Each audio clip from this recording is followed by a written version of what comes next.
Hello and welcome. It's Dave Michels from TalkingPointz. I'm with, I don't know if I should call you a guest. I don't know what the right term is, contributor, co-conspirator, colleague, whatever. But I'm with Dave Danto. Welcome, Dave. Thank you. Give us a few months. We'll figure out what the right terminology is. Right now, we're just kind of winging it. I'm just kind of winging it. But welcome to TalkingPointz, David. This is our first video. And what I thought we would talk about here is we're just putting together the insider report, which is probably be published by the time this video goes up, but we're just finishing it up here, and we've had some dialogue and conversation. So I thought we would talk about some of these Microsoft announcements that came out, with their quarterly results. And it's always nice when Microsoft gives us little teams numbers, because they don't normally share these numbers. They keep them, locked in a vault.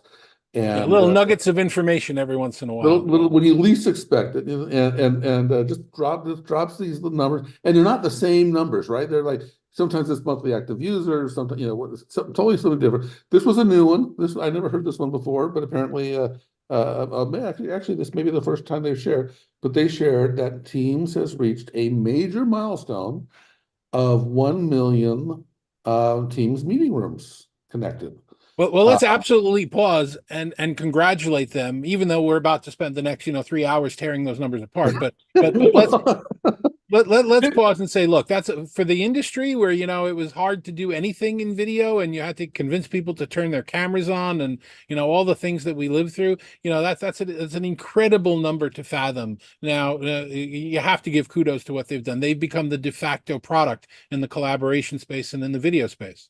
It's an absolutely fair point. Sesame Street says, this was brought to you by the letter T or something. Microsoft Teams was brought to you by COVID. COVID changed everyone's expectations and user patterns, and Teams was in the right place at the right time. And give them credit where it's due, it wasn't luck. Microsoft doubled down and really built that product out. And now online meetings have suddenly become normal. Your point was, oh, I hate going on video. I don't want to be on video. All that stuff, all those old conversations are gone. It's just kind of a normal thing now. And so they're celebrating with this major milestone. I'll put that in quotes, major milestone, and 1 million users. So 1 million, not users, 1 million meeting rooms. Meeting rooms. So I guess my first question is, Dave, you've been in video, what, 60, 70 years, something like that? Close. Let's say four Uh, decades and leave it at that. Four decades. Okay, so you didn't say 40 decades. No, Dave, No, four no, decades. 4 decades. And let's see. I think I met you when you were a Cisco guy at Dimension Data, doing consulting with Dimension Data Video. So my question is, if I would have asked you then, let's say your Dimension Data Cisco years, if I told you that a vendor will have 1 million meeting rooms in the future, who would you have guessed that would have been? Wow, that's a good question. At the time, it was like a Polycom world with Cisco making inroads, and then there was the whole telepresence phenomenon. I probably would have picked one of those two companies. Microsoft, for the longest time, the Microsoft people in the space were sticking, a C930 or some other teeny webcam between two flat screens and calling it a meeting room, and it was the laughing stock of everybody in AV. So, I don't think they've ever changed their position. It's just the cameras got better. And the software got better. So now they're able to do it, and it's a tremendous milestone, and it's not something anybody would have expected in terms of the way we were looking at the space in 2006, 2007. I mean, Cisco for a while there with I forget the name of the product, where you pick up the phone and the video just pops up onto your screen automatically. There were a lot of people that really liked using that. There were a lot of people that hated it because they didn't want their video to come on when they didn't expect it. That's where you But started. that was kind of an internal, right? It only worked when you're calling internally. It did that. It didn't Correct. do it. Fair is fair. 1 million is a lot of meeting rooms. There's no question about that. Um, One of the big changes, though, as I think about that question I just asked you, is in those days we didn't really know. We didn't know how many meeting rooms there were. I mean, because because you sold something and you don't know whether it was stayed in service, if it ever got installed. You just don't know if a new system replaced it. Where in the cloud world that we live in today with Microsoft Teams, they actually know if things are being used. So in theory, they didn't really have much detail in their announcement, but in theory, these are 1 million active meeting rooms. And Well, so I'll tell you two stories with that very briefly. When I was working in financial services and we were building out the Cisco telepresence rooms, we had some major software issues on a nascent product that it was, and we needed to like roll out something to all the rooms. And when we did that, we wanted to check to see if they were working. And we asked Cisco, "How do you check if your rooms are working?" And say, "Oh, we don't." So, there was this mystery. There were all these hundreds of rooms, but nobody really knew what it was. And honestly, with today's numbers, even though we're in the cloud, even though they're very tightly monitored by Microsoft, you and I, we kind of are familiar with this space. We don't know what this means. Is this a million licenses? Is this a million? Is my room and my phone and my desktop, are they all being counted as three or as one? Or, I mean, it's a big number and we can respect it, but this is as clear as Swiss cheese. well, it really is, particularly since the biggest vendors of Microsoft meeting rooms are the biggest feature they talk about is the ability to work on different platforms. And so if you have a room, let's say from Logi, and you switch it from Teams to Zoom, is that a room for each? Are we double counting? Can Zoom have this many rooms and Microsoft have this many rooms, and it's the same rooms? Are we double? Is it because Logic can do that, Neat can do that. Cisco doesn't even have to reboot to do that. And so what is a room? Is it an always Yeah. on? Is it, I don't really know. We don't have a lot of information on this, but it's a good question. Yeah. But like I And we said, we we live in an industry where analysts for at least my entire career have been saying less than 10% of the rooms out there in the world have been equipped for video. I've never believed that number. My personal experience brings it over to more like 40 or 50%, but everybody is still quoting, "Oh, there's such an amazing TAM here, and we have so many rooms that we can address." So I think it's still a big mystery. What isn't a mystery is when people reach out to me on meetings now, for the most part, they're sending me links to Teams for the most part.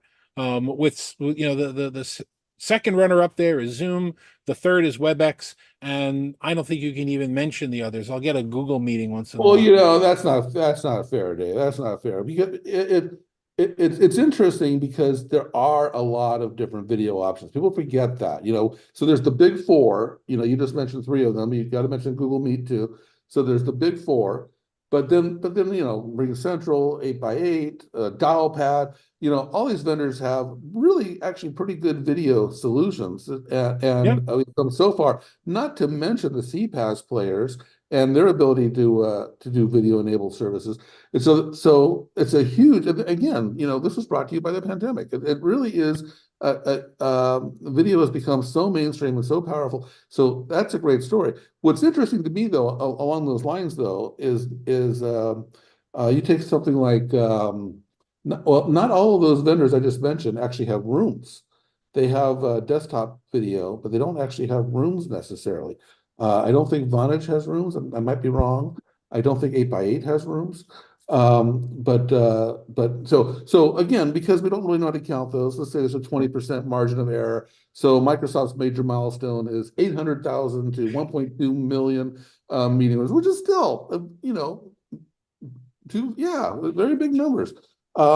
Let's see. So they also announced, they also announced 20 million PSTN users, up 30% year over year.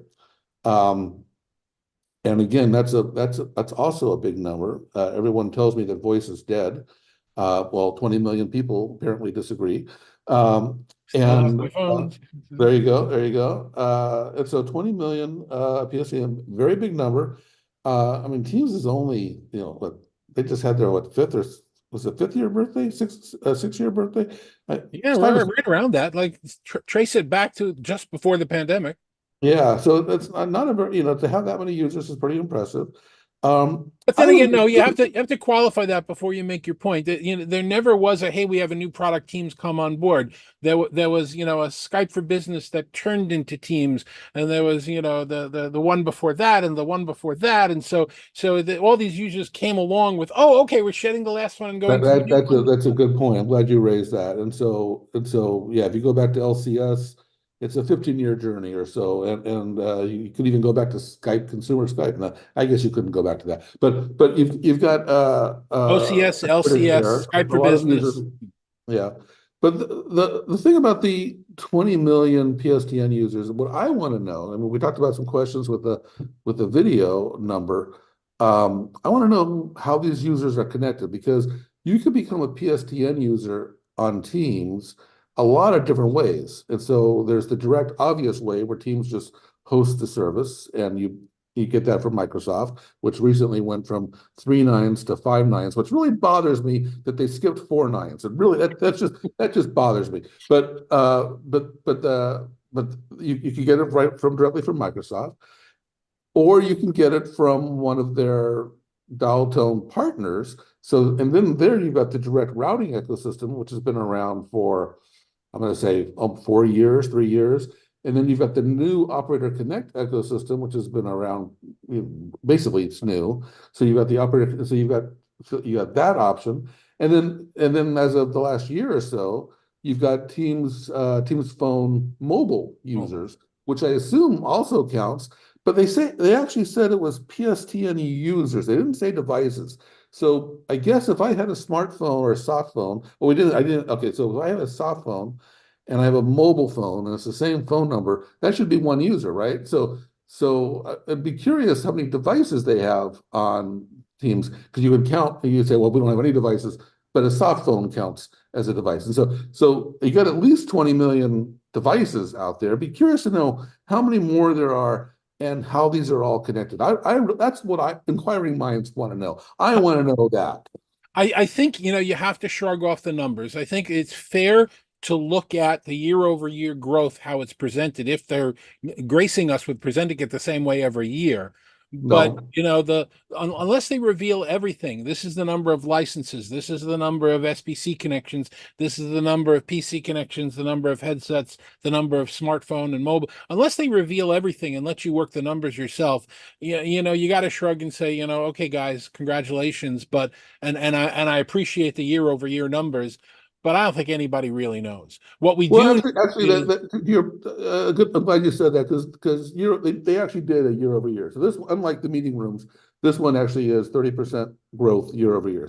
So theoretically, that's a consistent approach. The way, and so it didn't have any Operator Connect numbers, but it's okay. The technology expands and grows. So if we just focus on the 30% growth, that's also pretty impressive. sure. Uh, I think Zoom's had numbers like that. Zoom Phone. They don't have numbers like 20 million, but they have numbers like 30% growth. And so I'm not sure if anybody else does, not at least not in telephony. So it's be curious where all these users are coming from. And then there's also, and you raised this earlier, there's also the question is, are they real users or are they licenses? And we don't really know the answer to that, because a lot of times vendors, and it's not just Microsoft, will sell licenses even knowing they're not going to be used, but it's just a way to make a good deal and close a deal. So Yeah. so is it really 20 million? But 30% growth, again, we'll celebrate that. So those are the two numbers that came out of Microsoft. And any more thoughts on those as we wrap this up? No, I have to agree with you. I'm always a critic of theirs, but this is definitely something that's deserving of applause. I think there are more Microsoft stories that we need to cover, things that are not as obvious going on, and I think we should definitely cover them in a subsequent video real soon. Well, I think well, now that they've got a million meeting rooms, I think they're going to have to be a regular part of our. I've been waiting for this. I've been waiting for this milestone. So we will definitely be covering Microsoft a lot more now.